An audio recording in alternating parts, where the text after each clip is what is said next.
大家新年好，我是 Peggy. This is another lesson on advanced intermediate Chinese. You can download study material for this lesson and my other videos on Patreon. 我超爱吃水饺。I suppose most of you also love to eat dumplings. If you don't have time to make them yourself, you can simply get some 冷冻水饺 frozen dumplings. 问题是冷冻水饺吃起来方便，煮起来难。Many people, including myself, have struggled with cooking frozen dumplings. If you aren't careful, they end up looking like this. I'm going to show you how to cook 冷冻水饺 frozen dumplings using this sentence pattern. 首先，然后，接着，最后。This sentence pattern is extremely useful when describing sequential steps to complete an action. 开始以前，我们得准备几样东西。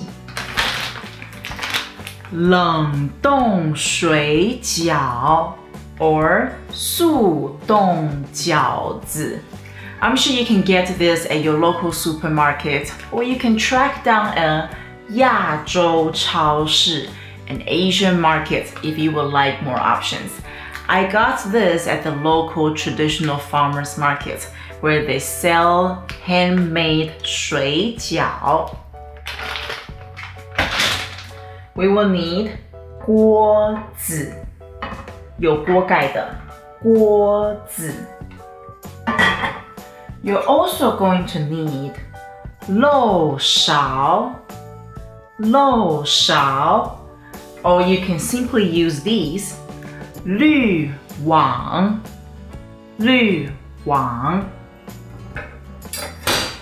We're going to need 盐 This will help us separate the 水饺 and the pot so they don't stick together.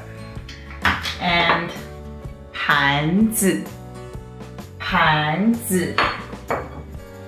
And we're also gonna need 碗我们开始吧。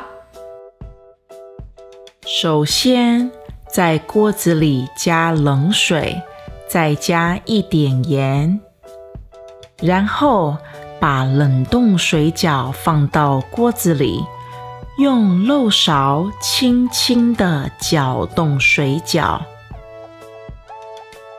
接着开中火，盖上锅盖。水滚了以后，加第一碗冷水。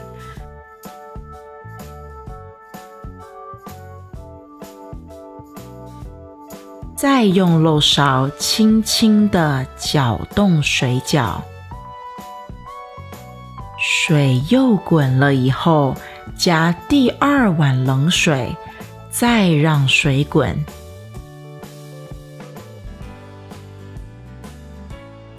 加第三碗冷水。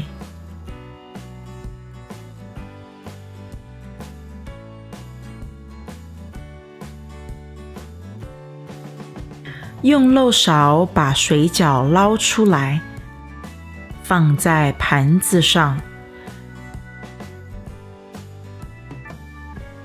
最后，在水饺上淋一点香油，这样就好了。Let's break down this process and introduce more advanced vocabulary. 首先，在锅子里加冷水，再加一点盐。锅子 a pot 盐 salt 然后把冷冻水饺放到锅子里，用漏勺轻轻地搅动水饺。冷冻水饺 frozen dumplings. 漏勺 a skimmer. 轻轻的 softly.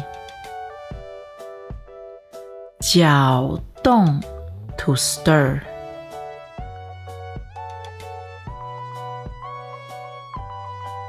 接着开中火，盖上锅盖。盖 to cover. 锅盖 a lid of a pot. 水滚了以后，加第一碗冷水，再用漏勺轻轻地搅动水饺。滚 to boil. 水又滚了以后，加第二碗冷水，再让水滚。加第三碗冷水。用漏勺把水饺捞出来，放在盘子上。捞 to dredge up. 最后在水饺上淋一点香油，这样就好了。淋 to sprinkle or drip. 香油 sesame oil.